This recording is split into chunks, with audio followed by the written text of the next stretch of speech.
খুব ভালো লাগলো আবার আপনাকে দেখে। আজকে আমার হচ্ছে ডে অফ, তো ভাবলাম যে একটু দেখি আপনার সাথে কথা বলি, ভালো লাগবে। আচ্ছা আচ্ছা, বলেন আপু। মেইনলি যে ব্যাপারটাতে কথা বলতে চাচ্ছিলাম সেটা হচ্ছে যে মানে আহ, আমি একটা মানে কনসার্ন ফিল করি মানুষের জন্য। সেটা হচ্ছে যে সে খুব মজা পাচ্ছে দেখেন, হুম। আমি পিঙ্ক পরে আছি, ক্যান ইউ সি মি? হ্যাঁ, দেখেছো বাবা, সেদিন দেখেছো? সেদিন আমি আসলে আপনি মানে আপনার এখানে বসার আগে আমি মানে ড্রেস চেঞ্জ করেছি আর কি। আমি ওই দিন আচ্ছা আমি আচ্ছা। যা ঘরের কাপড় পরে করেছিলাম, তো ফার্স্টে আমি একটা মানে খুব অফেন্সিভ কমেন্ট দেখেছিলাম যে মানে আমি টিচার হয়ে কি করে মানে এমন কাপড় চোপড় পরে মানে লাইভে আসছি। তো যাই হোক, এনিওয়ে মানে টিচার হওয়ার হচ্ছে প্রি রিকুইজিট হচ্ছে আপনার মানে কাপড় চোপড় বোরকা পরতে হবে মেবি। আমার এ ব্যাপারে কোনো আইডিয়া ছিল না আগে আর কি। তো না, এটা শিখলাম। মুমিনরা এই ধরনের কমেন্ট করবেই, কারণ মুমিনরা চায় হচ্ছে হ্যাঁ, গিয়ে আপনার উপর এক ধরনের ক্ষমতা প্রদর্শন করতে, যে তারা যে আপনার উপরে ক্ষমতাশীল, তারা যে শ্রেষ্ঠ, এই জিনিসটা প্রুফ করতে চায়। এবং যখন দেখা যায় যে এই নারীটাকে আমি হাতের নাগালে পাচ্ছি না বা আমি নিয়ন্ত্রণ করতে হুম পারছি না, হুম, তখন তারা এই ধরনের একটা কমেন্ট করে আপনাকে বিব্রত করার চেষ্টা করবে। কিন্তু আপনি যদি বিব্রত হয়ে যান, তাহলে আসলে তারা জয়ী হলো। তারা যে কাজটা এক্স্যাক্টলি। করতে যাচ্ছে সেই কাজটা তারা করতে পারলো। আপনাকে নানাভাবেই বলা হবে যে আপনার এই যে চুল দেখা যাচ্ছে, চোখ দেখা যাচ্ছে, তা একজন মানুষের তো চুল চোখ থাকবেই, এটা তো স্বাভাবিক, এটা নিয়ে তো। অবশ্যই অবশ্যই। না কিন্তু মানে একটা মানুষ একটা মানে সে লাইভে এসছে, অবশ্যই সে যদি পছন্দ না করে সে আপনার লাইভটা দেখার জন্য এসছে, সেখানে আমি আর আপনি কথা বলছি। এখন তার প্রাইমারি হচ্ছে মোটিভ থাকা উচিত কথা বলা, আমি কি কাপড় চোপড় পরে আছি সেটার দিকে না তাকিয়ে। মানে এটা হচ্ছে এজন্য আমি বলি যে এই মানুষগুলি মুসলমান হয়েছে কিন্তু মানুষ হতে পারেনি কখনো মানে। এবং সবচেয়ে বেশি আমি যেটা দেখেছি, আপনি তো অবশ্যই মানে আপনি নিজেও খেয়াল করেছেন যে এই যে যখন আমরা মেট্রোতে বা আন্ডারগ্রাউন্ডে চলাফেরা করি, তা আমাদের যারা মুসলমান ভাইরা আছেন তারা এমন ভয়ঙ্কর দৃষ্টিতে তাকিয়ে থাকে, মনে হয় হুম মানে এক্স রে করছে। আর হুম যাদেরকে হুম আমরা মানে মনে করি, আমরা ছোটবেলা থেকে বাংলাদেশে বসে যেটা শুনে আসছি যে হচ্ছে সাদারা যারা কিনা ওয়েস্টার্ন সোসাইটিতে বড় হয়েছে তারা হচ্ছে নাসারা আর কাফির। ইহুদিন তো আসারা, হ্যাঁ। কাফিররা ইহুদি নাসারা তারা তো খারাপ মানুষ। তারা কোনোদিন হচ্ছে আমাদের দিকে আজ পর্যন্ত তাকায়নি, কেউ কোনো নেগেটিভ মানে আমি কোনো যে ভাইব আছে না একটা, হুম এরকম কোনো ফিল করিনি যে কেউ কারো দৃষ্টির মধ্যে কোনো কুদৃষ্টি আমি এখন পর্যন্ত দেখিনি। ইভেন যে রাস্তা যারা পরিষ্কার করে, যে সাদা মানুষগুলি যারা রাস্তা হুম পরিষ্কার করে, হুম তারাও কখনো আপনার একটা মেয়ে মানুষের দিকে বাজে না, ইভেন তাকায় না, তারা বদারই করে না। কিন্তু হুম আমাদের লোকজন যারা পাকিস্তানি মানে বাঙালি বা সাবকন্টিনেন্ট থেকে যারা আসে, আমাদের ব্রাউন স্কিনের যারা, হুম। তারপরে উজবেকিস্তান তাজিকিস্তান এসব জায়গার মানুষগুলি যারা হুম আর কি ইমাম বুখারি হুম। ইমাম বুখারীর ইমান অঞ্চল ইমাম থেকে। বুখারির অঞ্চল থেকে যারা আসছে, হুম তারা হচ্ছে সবচেয়ে বেশি মেয়েদের দিকে তাকিয়ে থাকেন। তারা আপনার মেয়েদের বডি নিয়ে কথা বলে।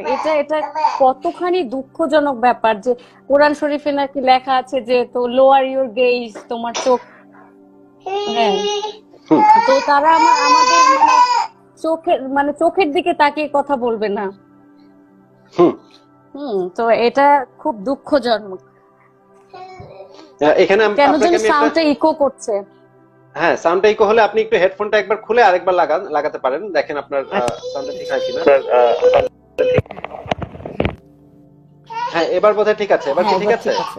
আচ্ছা, আমি আপনাকে একটা হ্যাঁ, ঠিক ইনফরমেশন আছে। দিচ্ছি যে কিছুদিন, বাবা বাবা এই যে এটা নয়, এটা নয়, এটা নিয়ে যাও। কিছুদিন ধরে মুমিনা যে সমস্ত নারীগণ আছেন আমাদের ফেসবুকেই যাদেরকে দেখা যায়, তারা হুম হুম ঠিক করলেন যে নাস্তিকদের দাঁত ভাঙা জবাব দিতে হবে। যে ইসলাম হুম যে নারীকে আসলে অনেক সম্মান এবং অধিকার দিয়েছে, এই জিনিসটা নাস্তিকদের বোঝাতে হবে, এবং মানে অমুসলিম নারীদেরকে বোঝাতে হবে যেন সব অমুসলিম নারীরা দলে দলে ইসলাম গ্রহণ করে এই সম্মানটা বুঝে নেয়, যে ইসলাম যে তাদেরকে কত সম্মান দিচ্ছে এবং মর্যাদা দিচ্ছে। তো তারা ঠিক করলেন যে তারা এই বিষয়ে লাইভ করা শুরু করবেন, লাইভ করে ইহুদি নাসারা, তারপর হিন্দু নারীদেরকে বা নাস্তিক নারীদেরকে দাওয়াত দিবেন, ইসলামের দাওয়াত দিবেন। কিন্তু ওনারা যখন লাইভ শুরু করতে গেলেন, তখন তাদেরই দলের কিছু মুমিন পুরুষ ওনাদেরকে বললেন যে ওনারা তো লাইভ করতে পারবেন না, কারণ হচ্ছে ইসলামে এই অনুমতি দেয় না। যে আপনারা লাইভ করবেন, আপনারা মানে বেগানা পুরুষের সাথে কথাবার্তা বলবেন বা আপনার কণ্ঠস্বর শোনা যাবে। ইসলামের নিয়ম হচ্ছে আপনি যদি কোনো পুরুষের সাথে কথা বলতে চান, আপনার কণ্ঠস্বরটাকে কর্কশ করে কথা বলতে হবে, যেন ওই কর্কশ কণ্ঠ শুনে ওই পুরুষ একদম বীতশ্রদ্ধ হয়ে যায় আপনার উপরে। কোনো মোলায়েম কণ্ঠে কোনো কথা বলা যাবে না, বা কোনো বন্ধুত্ব সুলভ যে কথাবার্তা আছে, কেমন আছেন, কি অবস্থা, কি খবর, এইগুলা কিচ্ছু বলা যাবে না, শুধু প্রশ্নটা করা যাবে। তো এই সমস্ত কারণে মুমিন্না নারীগণ এখন আর লাইভ করতে পারছেন না। ব্যাপারটা খুবই দুঃখজনক যে ওনাদের কুইট এইটুক করছেন। অধিকারও নাই যে ওনারা ইসলামে যে নারীকে এত অধিকার দিয়েছে এই কথাটা যে ওনারা লাইভ এসে বলবেন, এই অধিকারটুকু ইসলামের নাই।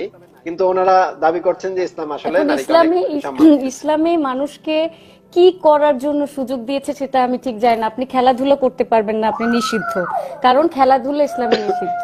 তিনটা আপনি খেলা কখনো, করা যাবে, তিনটা খেলা হ্যাঁ, করা যাবে, খুবই ঘোড়ায় কম। চড়া, তীর ধনুকের প্র্যাকটিস করা, এবং 3 নম্বর হচ্ছে স্ত্রীর সাথে হাসি খুশি করা।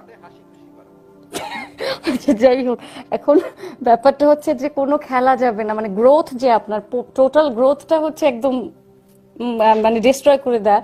আমার মনে হয় নিঃশ্বাস নিতে হলেও দোয়া পড়ে নিতে হবে, মানে টয়লেটে যাওয়ার দোয়া, মানে প্রত্যেকটা জায়গায় জায়গায় দোয়া করতে হবে। মানে আপনার টোটাল লাইফটা হচ্ছে গিয়ে বরবাদ হয়ে যাবে, মানে you cannot live your life, মানে আপনি জীবনটা সম্পূর্ণভাবে মানে একদম বাদ হয়ে যাবে।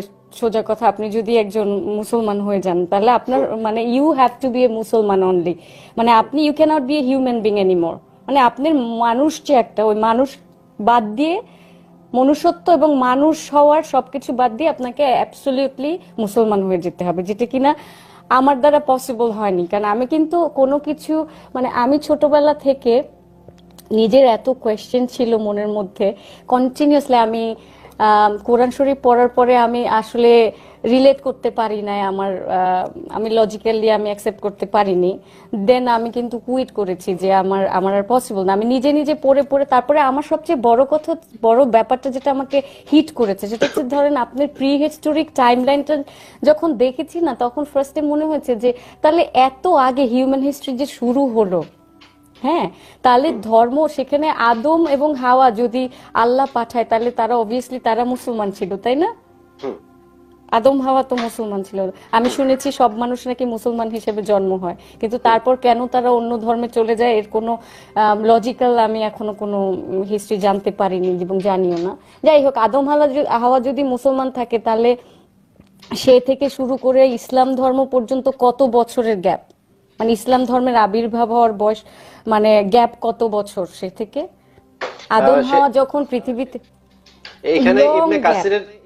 ইবনে কাসিরের বইতে যে জিনিসটা বলা আছে যে আদম থেকে হযরত মুহাম্মদের যে বংশ তালিকা সেটা পুরোপুরি দেয়া আছে এখানে, এবং এটা দেখলে মনে হয় যে 4500 থেকে 5000 বছরের মতো হবে হযরত মুহাম্মদের সাথে আদমের গ্যাপ। তাহলে এই আদমের এত, ওই 5,000 ধরেন বছরের গ্যাপে কেন আল্লাহর হঠাৎ করে মনে হলো যে এখন মানুষগুলিকে মুসলমান বানানো দরকার? এতগুলি কন্টিনিউয়াস রিভলিউশন, সে যে একটার পর একটা বই দিয়েছে, যে আমি পড়েছিলাম ইসলামিক হিস্ট্রি ছিল আমার একটা সময়, তো পড়েছিলাম যে আল্লাহ নাকি মানে তাওরাত, জবুর, ইনজিল এবং কোরআন একের পরে এক ধর্মগ্রন্থ এই জন্য দিয়েছেন যে মানুষকে হেদায়েত করার জন্য। তো তাওরাত যখন দিয়েছেন, হেদায়েত হয়নি। তো একজনের পর মানে সে হেদায়েত করার চেষ্টা করেছেন, নবীদের উপরে গ্রন্থ দিয়েছেন, কিতাব দিয়েছেন, আসমানি কিতাব, যেগুলি কিনা মানে পারফেক্ট ছিল না। এখন আল্লাহ এত বড় ভুল কিভাবে করলো যে সে তার জন্য তো একটা মানে টোটাল হিউম্যানিটির জন্য একটা বই যথেষ্ট না?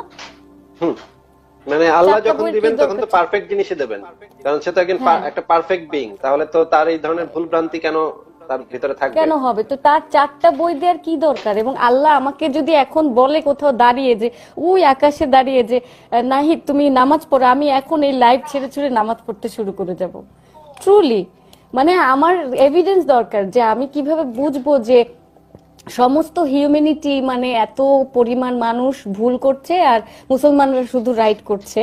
এখন যেহেতু আমার পক্ষে কোনো লজিক পাই না যে আল্লাহর এত বারবার বই, আমরা না একটা রিসার্চ ওয়ার্ক যখন লিখি আমরা 100 বার সেটাকে চেঞ্জ করি, নামও চেঞ্জ করে ফেলি ফাইনালি, যে মানে এডিট করি, তারপর মনে হচ্ছে যে আগে যেটা করেছিলাম সেটা ভুল হয়েছে, কন্টিনিউসলি না, আমরা মানুষ তাই না? কিন্তু আল্লাহর এতবার মানে তার এতগুলি বই মডিফাই করে করে ফাইনালি ডিসাইড কেন করতে হলো যে এখন আমি যে বইটা দিব মুহাম্মাদের উপরে, সেই বইটা হবে গিয়ে হচ্ছে সর্বশ্রেষ্ঠ, এবং সেটা হচ্ছে একমাত্র গ্রন্থ যেটা কিনা একমাত্র সত্য ধর্ম। তাহলে আল্লাহ যদি বলে থাকে যে আমি আগে ধর্ম দিয়েছি আরো 3টা, তাহলে সেগুলি কেন ধর্ম সত্য নয়?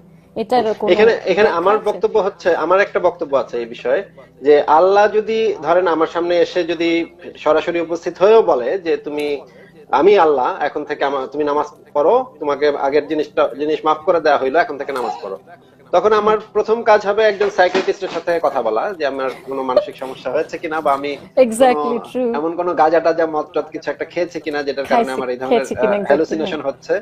এবং 2 নম্বর ব্যাপার হচ্ছে, তারপরে যদি সমস্ত কিছু ঠিক থাকে, যদি আমি বুঝতে পারি যে না এটা আসলে আল্লাহই, আমার আমার মাথার কোনো সমস্যা না, এটা যদি আমি মানে কনফার্ম সবাই হই। যদি দেখে ফেলে, সাপোজ মানে হ্যাঁ, আপনি একা না, শুধু সবাই দেখেছে তাকে, সে প্রুভ করে দিয়েছে, তার তো প্রুভ করতে হবে যে সে আল্লাহ, তাই না? এরপরে যদি সেটা সত্যি হয়, তখন আমি তাকে তখনও কিন্তু ব্যাপার আছে, তখনও আমি যে মানে তার পূজা টুজা করবো তা কিন্তু না। তখন আমি বলবো যে এই যে আপনি যে এই সমস্ত আয়াত নাজিল করেছেন, যে এই আয়াতে বলা হচ্ছে যে যুদ্ধবন্দী নারীদের সাথে যে আচরণ করতে আপনি নির্দেশ দিয়েছেন, তারপরে হচ্ছে কি নারীদের সাথে আপনি যে আচরণ করতে নির্দেশ দিয়েছেন, সাম্প্রদায়িক কথাবার্তা বলেছেন, অমুসলিমদের সম্পর্কে অত্যন্ত নোংরা এবং সাম্প্রদায়িক কথাবার্তা বলেছেন, এই জিনিসগুলা কেন? এবং সে সে যে তো আল্লাহ, অনেক মিন গড, হ্যাঁ সে তো অনেক মিন, এবং সে এতটাই মিন এবং জেলাস একটা পার্সন, যদি থাকতে মানে যাকে প্রেজেন্ট করা হয়েছে আমাদের আল্লাহ হিসেবে, সে হচ্ছে অসম্ভব মিন একটা একটা জিনিস, আই ডোন্ট নো, একটা সত্তা। সে অসম্ভব রকমের জেলাস। সে হচ্ছে সেকেন্ডে সেকেন্ডে সবগুলি বইয়ের মধ্যে লিখেছে আমাকে পূজা করো। এখন আমার বাচ্চা, আপনার তো একটা বাচ্চা আছে, আমার একটা বাচ্চা আছে, এই বাচ্চাগুলিকে কি আমরা কখনো বলবো যে বাবা আমাকে পূজা করো, বা আমি তোমার জন্য এইটা করেছি সুতরাং you should worship only me and I am the only god, মানে আমি তোমার গড? এরকম আমরা কোনো তার যে তাকে এত কষ্টের মধ্যে ফেলে দিতে পারি? যখন একটা বাচ্চার রেপ হয় তখন আল্লাহ কোথায় থাকে? এই সে কি জিনিসগুলো বলতে তো পারছে উত্তর নাকি দিতে যদি হবে। বলে যে তাহলে হয়ে যাবে, যা হবে তাই হবে? তাহলে এত অনিয়ম ঘটে, মানুষ তাকে এত কি ক্ষতি করেছে আল্লাহর, যে কিনা সে মানুষকে এত প্রবলেমের মধ্যে ফেলে দিয়েছে, মানুষ জাতিটাকে কন্টিনিউয়াসলি ভায়োলেন্স, ধর্মের নামে কন্টিনিউয়াসলি সবচেয়ে বেশি ভায়োলেন্স কিসে হয়েছে এই পৃথিবীতে? হুম, ধর্ম ইটসেলফ ইজ এ ভায়োলেন্স। সবচেয়ে মানে কঠিন একটা প্রবলেম পৃথিবীতে এখনো রয়ে গেছে, এবং এই জিনিসটা হচ্ছে কি, যে জিনিসটা কখনো সলভ করার মতো কিন্তু জিনিস না। মানুষ এখন সারাটা জীবন কিন্তু এক ধরনের মানুষ থাকবে যারা কিনা একদম পিওরলি বলদ ধরনের থাকবে, যারা কিনা কখনো অ্যাকসেপ্ট করবে না যে ট্রুথ, আপনি যত সুন্দরভাবে বলার চেষ্টা করেন, লাইভ করেন, they wouldn't accept your logic. Because প্রবলেমটা হচ্ছে এখানে যে ভীত একদল, মানে এরা হচ্ছে ভীত, এবং এরা সবসময় পজিটিভ কিছু দেখাবে। সবচেয়ে পজিটিভ হচ্ছে আল্লাহর যে মোজেজা, এটা বোঝার সাধ্য আমাদের নাই। সুতরাং বুঝতে হলে তার ট্রান্সলেশন, যদি আমার সবচেয়ে সমস্যাটা কোথায় জানেন, যে তার ট্রান্সলেশন পড়লে আমি বুঝবো না, তারপরে তার তাফসির পড়তে হবে, সেখানে একটা ওয়ার্ড থাকবে, যে ওয়ার্ডটা কিনা এমনই একটা মেটাফোর যেটা কিনা আপনার ডাইরেক্ট কোনো অর্থ দিবে না। এক একজন তাফসির কারক ইসলামের পক্ষে যেটা কিনা সায়েন্সের সাথে মিলিয়ে একই শব্দের মানে 70-80টা অর্থ বানাবে। ডাইরেক্ট আল্লাহ কেন ডাইরেক্ট বলতে পারলো না? আল্লাহ ডাইরেক্ট বলতে পারলো না কেন? আল্লাহ কেন মানে এমন অর্থ, মানে তার তর্জমা করে টোরে এত রিসার্চ করে কেন বের করতে হবে? কিসের কারণে এগুলি হচ্ছে? এগুলির কোনো লজিক্যাল তো এক্সপ্লানেশন নেই আসলে, অনেস্টলি স্পিকিং। এটা তো বুলশিট। তাছাড়া হচ্ছে যে আপনি একটা কথা যদি ভাবেন, আমার জন্য এটা খুব ক্লিয়ার, মানে আল্লাহ যে কিনা এই অসীম সৃষ্টির করেছেন, মানে কতটা মহান সে, তার তো অনেক বিজি থাকার কথা, তাই না? অন্য গ্রহ আছে, সেগুলিকে ব্যালেন্স করা, তারপরে এই যে পুরো মহাকাশ, মহাশূন্য, আরো কত গ্যালাক্সি আছে, এগুলিকে ব্যালেন্স করা, আছে তো অনেক বিজি একজন জিনিস, মানুষ, হোয়াট এভার ইট ইজ। তো তার এত বিজিনেসের মধ্যে তার এত টাইম, বাহ, ব্যথা পেয়েছে নাকি? আচ্ছা কানিজ একটু নিয়ে যাও ওকে। আমার কাছে আহারে, পেলা তুমি। ব্যথা পেয়েছে মেবি। ও আচ্ছা আহারে, আচ্ছা আচ্ছা বাবা, না তুমি একটু ও ব্যথা পেয়েছে সে। কানিজ একটু নিয়ে যাবে। নয়, আহারে। আবার ব্যথা পেয়েছে এখানে।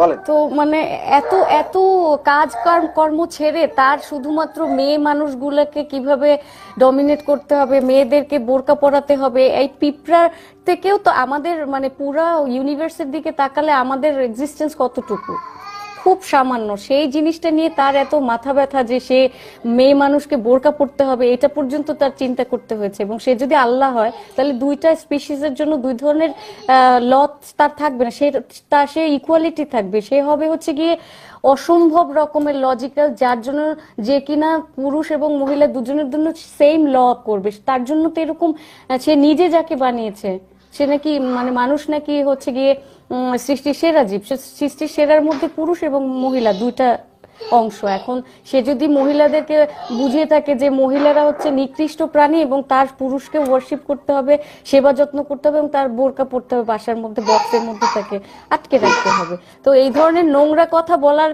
জন্য যে বলতে পারে তাকে গড হিসেবে অ্যাকসেপ্ট করা তো আমার দ্বারা পসিবল না। আমিও সেটাই বলছি যে এইরকম যদি আল্লাহ থেকেও থাকে, সে যদি আমার সামনে এসে বলে এবং প্রমাণ উপস্থাপনা করে, তখন আমার দেখতে হবে যে সে কি কি মানে আজে বাজে কথা বলেছে এবং সেগুলোর ব্যাখ্যাটা আমাকে দিতে হবে আগে, যে এই ধরনের আজে বাজে কথা বলার কারণ কি। এবং সে আল্লাহ ডিবেট হবে তার সাথে।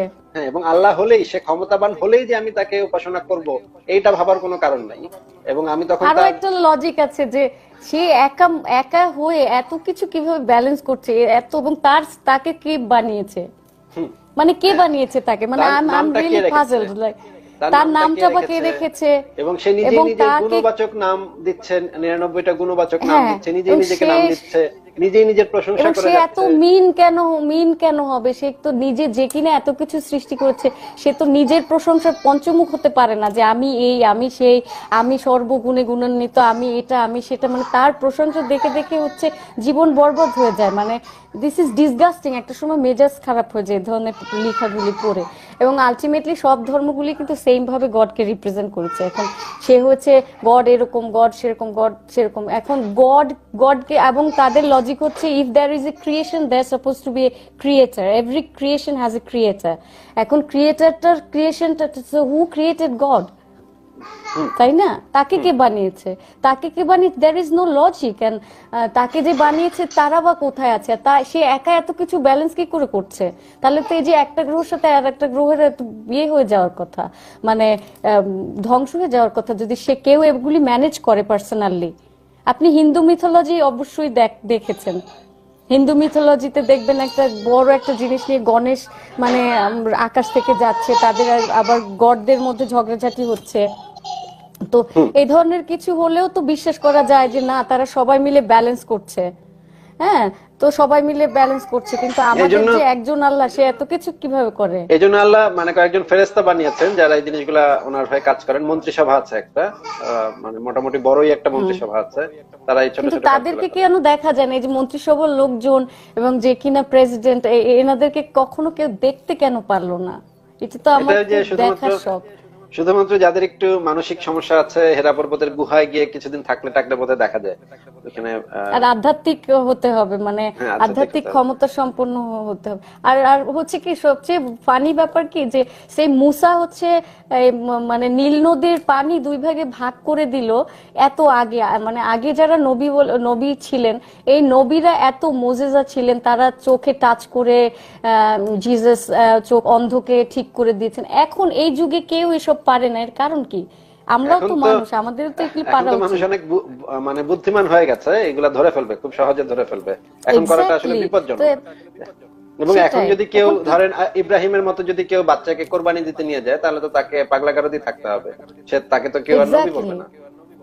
হ্যাঁ, সে তো এখন তো এটা তো মানে হিউম্যান স্যাক্রিফাইস তো আগের একদম আদিম কাল থেকে, একদম সভ্যতা শুরু হওয়ার মানে একদম মানে মনে হয় স্টোন এজ থেকে শুরু হয়েছে মেবি, যে কিনা আপনার ওই যে হিউম্যান স্যাক্রিফাইস আগে তো একদম মেসিভলি হিউম্যান স্যাক্রিফাইস হতো। তো সেটাও কিন্তু পার্ট অফ হিউম্যান স্যাক্রিফাইস ছিল, যেটা কিনা মানে আলটিমেটলি হিউম্যান স্যাক্রিফাইসটা মানে অ্যানিমাল স্যাক্রিফাইস হয়ে গেল। এখন আমার কোয়েশ্চেন হচ্ছে, এই যে মানুষগুলি স্যাক্রিফাইস হয়েছে, এবং মোস্টলি আপনি যদি হিস্ট্রি পড়ে দেখেন, সেগুলি কিন্তু মেয়েদেরকে, কুমারী বাচ্চা এবং কুমারী মেয়েদেরকে এবং ছোট শিশু মেয়েদেরকে মানে স্যাক্রিফাইস করা হয়েছে, কারণ আগে বলা হতো যে যে শিশুদের এই জন্য দেওয়া হতো যে শিশুরা কেবল আল্লাহর কাছ থেকে ডিসকানেক্টেড হয়েছে, সুতরাং তারা পিওর, এই জন্য তাদেরকে মানে স্যাক্রিফাইস করা হতো। তারপরে এখন এনিমাল একটা একটা মানে বোবা একটা ছাগলকে যদি আমি কেটে দেই, এতে আল্লাহর কি লাভ, আমার এটা খুব জানার ইচ্ছা। মানে আল্লাহ এতে কি কি পাচ্ছে, মানে তার অ্যাচিভমেন্টটা কি, কিসের কিসের মানে খুশি কিসের, মানে তার এই যে আমার তো মানে আমি অবভিয়াসলি আমি কিন্তু ইয়ে খাই, মানে আমি নিরামিষ ভোজি না, বাট ওটা হচ্ছে পার্ট অফ ফুড চেইন, আমার অবশ্যই খেতে হবে কারণ আমি যেহেতু মাংস খাই। কিন্তু তার মানে এই না যে আমি এটা নিয়ে মজা করব। ছোট ছোট বাচ্চাদের সামনে বসে কোরবানি হয়, ছবি তুলে সেলফি তুলে গরুর সাথে ছবি তুলে গরু কাটা রক্ত মানে এগুলি, এটা কি কোনো কালচার হলো? মানে কোন ধরনের নোংরামি। এবং বাংলাদেশে মানে মোটামুটি সব ইসলামিক দেশে তো এই জিনিসটা প্রকাশ্যে করা হয় এবং দুর্গন্ধ ছড়ায়। এক নম্বর হচ্ছে দুর্গন্ধ ছড়ায়, এবং মুমিন ভাইরা যে যুক্তিটা সবসময় উপস্থাপন করে যে এতে নাকি দরিদ্র মানুষের আমিষের চাহিদা পূরণ হয়, কিন্তু আমার কাছে এই জিনিসটা খুবই মানে হাস্যকর লাগে যে সারা বছর যে ব্যক্তিটা আমিষ খেতে পারছে না, এটা কোরআন শরীফে নাই, কিন্তু একটা ব্যক্তি সারা বছর আমিষ খেতে পারছে না, একদিন যদি তাকে আপনি 5 কেজি গরুর মাংস খাওয়ায় দেন, তার তো আসলে পেট খারাপ হবে, কারণ শরীরের তো একটা গ্রহণ করার ক্ষমতা আছে যে প্রতিদিন সে এই পরিমাণ পর্যন্ত আমিষ শরীরে অ্যাডপ্ট করতে পারবে। কিন্তু আপনি যদি সারা বছর কোনো খবর নাই, একদিনে যদি 1-1.5 কেজি গরুর মাংস তাকে খাওয়ায় দেন, সেটা তো শরীরটা নিতে পারবে না সেই আমিষটা, এবং তার কি হবে, এটা একটা ভুয়া যুক্তি। মানে আপনি তো জানেন যে সবসময় ইসলাম মানে ধর্মের পক্ষে মানুষ নিজের মতো করে যুক্তি দেয়, যে যা পেরেছে সে তার যুক্তি দিয়েছে। যেমন ধরেন আমি ফেসবুকে দেখেছি আমার এক কাজিন দিয়েছে কোরবানির আগের দিন যে মনের পশুকে ত্যাগ করে কি যেন মানে কোরবানি দেয়, সামথিং লাইক দ্যাট। মানে আপনার মনে যে পশুটা আছে ওটাকে কোরবানির মাধ্যমে ত্যাগ করে দেয়। পশুরা তো আমাদের থেকে ভালো, পশুদের মধ্যে এমন কি খারাপ আছে যে তোমার পশুত্ব মনে হলো যেটাকে তোমার কোরবানি করে কতল করতে হবে? এটার পেছনে কিসের লজিক আছে? পশু কি করেছে আমাদের? পশুরা তো তাদের ঈশ্বরকে খুশি করতে আমাদেরকে কোরবানি দিচ্ছে না, আমরা তো সেটা করছি। পশুরা খাচ্ছে, পশুরা যখন ক্ষুধা লাগতেছে তখন মেরে খাচ্ছে, এটা তো তাদের প্রয়োজন, কিন্তু কাউকে খুশি করার জন্য তো তারা আমাদেরকে জবাই করছে না। এটা এই সমস্যাটা তো পশুদের মধ্যে নাই। তাহলে তো আসলে মানে, আর সবচেয়ে গুরুত্বপূর্ণ ব্যাপার হচ্ছে মুসলমানদের উচিত তাদের প্রিয় বস্তুকে কোরবানি দেয়া। তাহলে প্রিয় বস্তু, একজন মুসলমানের প্রিয় বস্তু তো সব হওয়ার কথা আল্লাহ পাক, তাহলে তারা কেন পশুকে কোরবানি দিচ্ছে?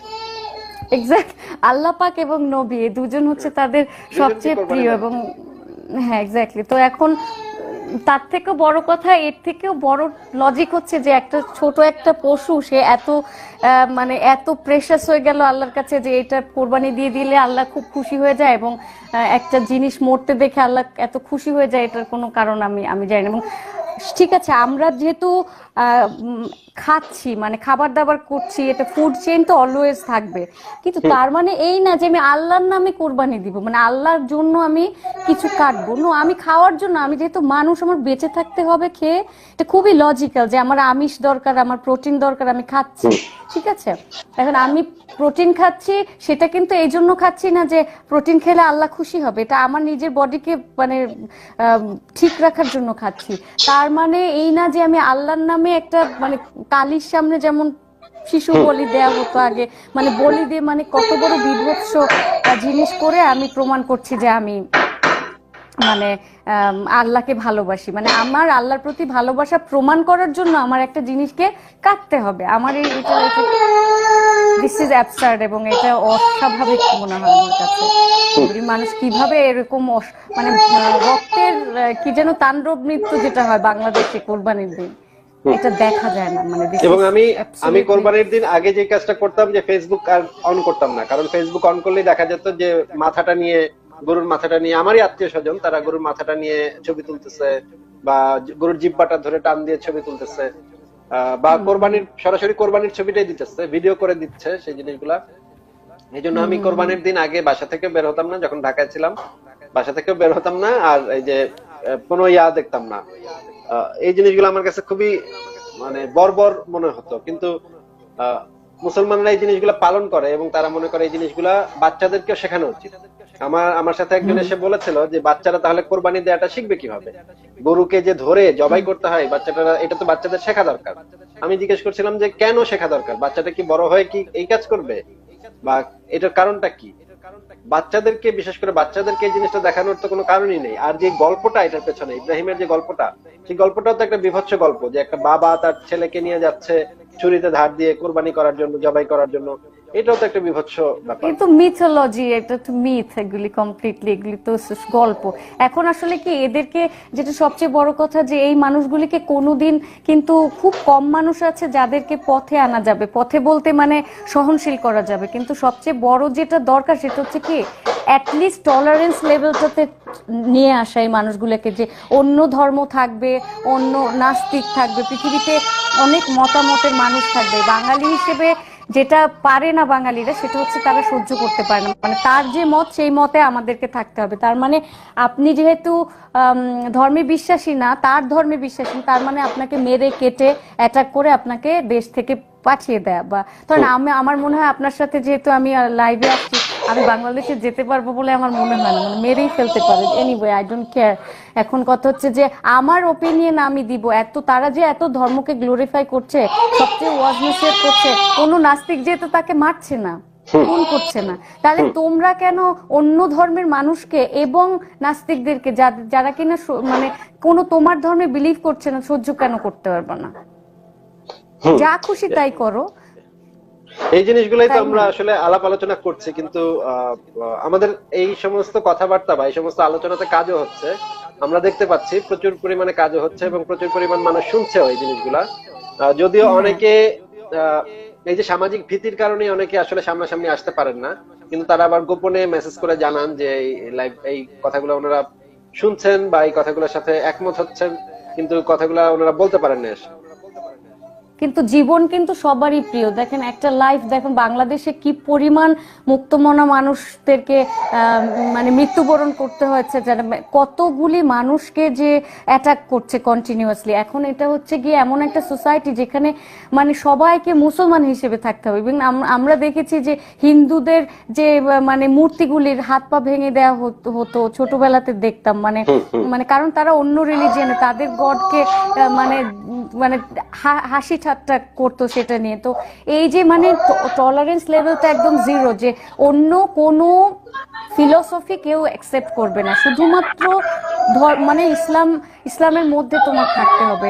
এই যে মানে সহ্য করার ক্ষমতাটা, যে তুমি ধর্ম করো, এই কথা হয়তো আপনি আর আমি এখন কথা বলতাম না, বা আপনি এখানে বসে থাকতেন না, মানে এই মানুষগুলির জন্য, যেখানে যদি কিনা এই মানুষগুলি সহনশীল হতো, যদি আপনার মার খেয়ে চলে আসতে না হতো, যদি আপনি ভিকটিম না হতেন, আপনি এই যে আজকে যে স্ট্যান্ডটা আপনি নিয়েছেন, কি জন্য নিয়েছেন? এই পরিমাণ টর্চার্ড হওয়ার পরে তো এই পর্যায়ে আসতে হয়েছে, যে আমি যদি তোমার ধর্ম না মানি, তাহলে তুমি আমাকে কেন টর্চার করবে, তুমি আমাকে মারতে কেন চাইবে? যে তাহলে আল্লাহ আমাকে চাইলে তো চেঞ্জ করে দিতে পারে, যার এত পাওয়ার, সে আমাকে ধার্মিক বানিয়ে দিক, তুমি কেন আমাকে ধার্মিক বানানোর চেষ্টা করছো? বা আল্লাহ আমাকে এখন, আপনাকে আর আমাকে দুজনকে এখন মেরে ফেলুক এই লাইভে, তার যদি এই পাওয়ার থাকে। আল্লাহ তার বিপুল জ্ঞান বুদ্ধি দিয়েই আমাকে নাস্তিক বানিয়েছে, তাহলে এই অন্য ব্যক্তিরা কেন আমাদেরকে মুসলমান বানাতে চায়? এই জিনিসটা তো, এটা তো আল্লাহর উপরে মাতব্বরি হয়ে গেল। আর আরেকটা জিনিস আমি বলি যে আমি অনেক বছর আগে হচ্ছে গিয়ে প্রথম যখন একবার বলেছিলাম যে মারিয়া কিপ্তিয়া নামক যে নারীটা আছে, উনি কে ছিলেন, ওনার সম্পর্কে একদম রেফারেন্স দিয়ে আমি জিজ্ঞেস করেছিলাম, আমার স্কুলে জিজ্ঞেস করেছিলাম, স্কুল কলেজে জিজ্ঞেস করেছিলাম, এবং মানে আমার এলাকার যারা ছিল তাদেরকে জিজ্ঞেস করেছিলাম, যারা মানে বুজুর্গ মুরব্বী যারা ছিল তাদেরকে জিজ্ঞেস করেছিলাম, এবং প্রচুর মাইর খেয়েছি এটার জন্য। তো সেই সময় কিন্তু আমি একদম যে নাস্তিকতাবাদী কথাবার্তা বলবো সেটাও কিন্তু আমি বলি নাই, শুধুমাত্র একদম যেটা অথেন্টিক রেফারেন্স যেটা, সেই প্রশ্নটাই করেছি। অথেন্টিক রেফারেন্স দিয়েই কথা জিজ্ঞেস করেছি যে এটা কি, এটা মানে হযরত মুহাম্মদের যে দাসী ছিল, দাসীর সাথে এটা কিভাবে সম্ভব? আমরা তো এগুলো কখনো শুনি নাই, কিন্তু আমরা তো বইতে দেখতেছি যে একদম এই জিনিসগুলো আছে। তো তখন থেকেই কিন্তু মারপিট শুরু হয়ে গেছে। এবং যদি সত্যি কথা জিজ্ঞেস করেছি, যখন শুধুমাত্র একদিন স্কুলে জিজ্ঞেস করেছিলাম হযরত মুহাম্মদের স্ত্রী কয়জন ছিল, এতেই আমাদের মানে ইসলাম টিচার এত ক্ষিপ্ত হয়ে গিয়েছিলেন, তো উনি বললেই পারতেন যে স্ত্রী মানে কয়েকজন ছিল, দুই একজন ছিল, এটা মিথ্যা বললেও হয়তো, কিন্তু উনি এত ক্ষেপে গেলেন আমার উপরে। উনি ভাবলেন যে আমি বোধহয় ইসলাম অবমাননা করে ফেলতেছি। আমি কিন্তু তখন জানতামও না যে নবী মোহাম্মদের এতগুলা স্ত্রী ছিল।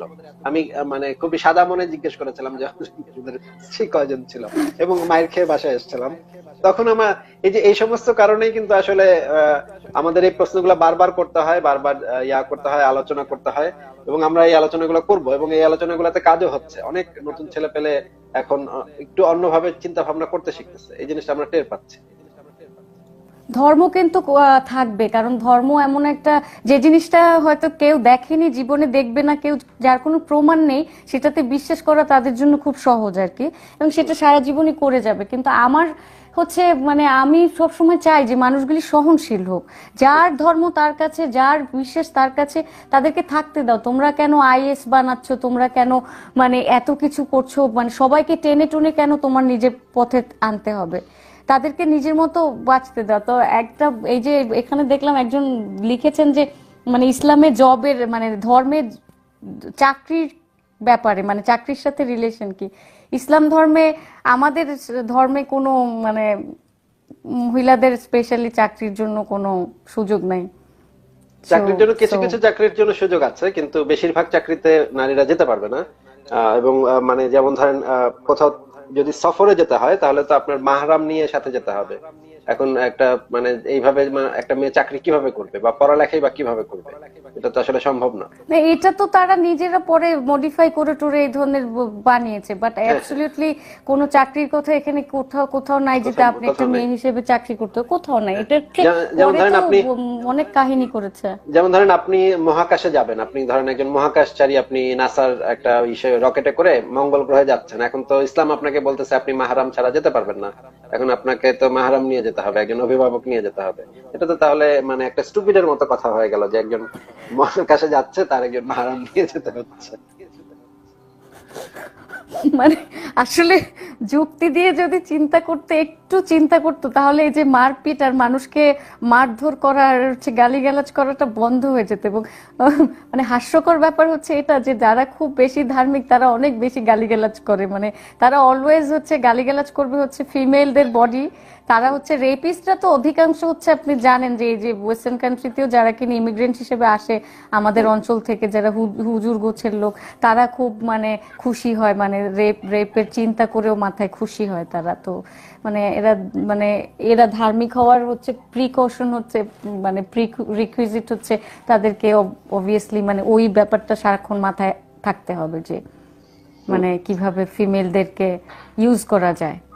এবং একটা মেয়ের মানে সামান্য কোনো অংশ দেখা গেলেও তাদের মানে তারা উত্তেজিত হয়ে যায়। এই ব্যাপারটা খুবই হ্যাঁ, হ্যাঁ, বিব্রতকর। এটা তো আমি লাস্টে দেখেছি, এই জন্য আমি একদম গলা এই পর্যন্ত বন্ধ একটা জামা খুঁজে মুজে পরে তারপরে আপনার কিন্তু সাথে কথা কিন্তু বলতে এর মানে শুরু। হচ্ছে যে তারা আপনাকে আসলে নিয়ন্ত্রণ করতে পারলো, আসলে তারা না, আপনাকে নিয়ন্ত্রণ পারলো করতে না, মানে সক্ষম হলো। আমি মানে এখানে আমাকে কেউ সক্ষম হয়নি, বাট খুব মানে নোংরা লাগে যে কারণ কি তাদেরকে তাদের মেন্টালিটি চেঞ্জ করতে আমার মানে আমাদের কিন্তু অনেক লং টাইম লাগবে, যে সম্ভব হবে কিনা আদৌ জানি না, বাট অবভিয়াসলি এটা দেখতে খুব নোংরা লাগে যে যদি ধরেন কারো বডি নিয়ে আমি কি কাপড় পরেছি সেটা নিয়ে সে তারা কথা বলছে, বা আমার প্রফেশনের সাথে, আমি টিচিং প্রফেশনে থাকার কারণে আমাকে বোরকা পড়তে হবে, এটার আমি কোনো মানে ইয়ে খুঁজে পাইনি। ইসলাম মানে কোরআনে এরকম কিছু লেখা আছে বলে আমার মনে হয়নি আসলে। আচ্ছা, ঠিক আছে আপু, আপনাকে অনেক ধন্যবাদ যুক্ত হওয়ার জন্য। আপনার সাথে কথা বলে খুবই ভালো ভালো লাগলো। থাকবেন ভাই। আমাদের আরেকজন আমারও খুব ভালো লেগেছে। আপু আছে, লোপা রহমান, উনিও লাইভ করেন মাঝে মাঝে। আপনি যদি সময় পান কখনো ওনার সাথেও একদিন যুক্ত হতে পারেন। ওনার সাথে কথা বলে হয়তো আপনার ভালো লাগবে। আহ, আর আমাদের আরেকটা পেজ আছে ফেসবুকে, বাংলাদেশ সেকুলার হিউম্যানিস্ট মুভমেন্ট। আর আমাদের আরেকটা কাজ ছিল, যেটা হচ্ছে যে আপনারা যারা আছেন, তারা প্রথম আপনাদের মধ্যে সন্দেহ বা অবিশ্বাস কিভাবে তৈরি হলো এবং কিভাবে আস্তে আস্তে ডেভেলপ করলো বিষয়টা, এই জিনিসগুলো যদি আপনারা একটু আলাপ করতেন, বলতেন যে এইভাবে এইভাবে শুরু হয়েছে, বা কোরআনের ধরেন এই আয়াতটা পড়ে আপনার মধ্যে প্রথম সন্দেহের সৃষ্টি হয়েছে, এরপরে আপনি আরো পড়েছেন, এই জিনিসগুলো আমরা আসলে জানতে চাই, এবং এই জিনিসগুলো অন্য মানুষদেরও জানানো দরকার। আপনি যদি কখনো সময় পান তাহলে এই জিনিসগুলো একদিন আলোচনা করেন, একদিন আমরা দীর্ঘ আমার একটা একটু আলোচনা আসলে লিংক গুলি দরকার, আমার আসলে মনে থাকবে না, কারণ আচ্ছা আমি কি পরিমাণ বিজি বিজি থাকি আপনাকে আমি বুঝাতে পারবো না, ভয়ঙ্কর আচ্ছা রকমের বিজি আচ্ছা, আমি থাকি। আপনাকে ইনবক্সে লিঙ্কগুলো পাঠিয়ে দিব তাহলে। লিংক গুলি দিলে আমি আমার মনে থাকবে, না হয় আমার আচ্ছা আসলে মনে থাকে না, আচ্ছা, ঠিক আছে, আমি এই আপনাকে আর কি। পাঠিয়ে দেবো। আপনাকে অনেক ধন্যবাদ আপু, আচ্ছা, যুক্ত হওয়ার জন্য। ভালো থাকবেন। আপনাকেও অনেক ধন্যবাদ, থ্যাংক ইউ সো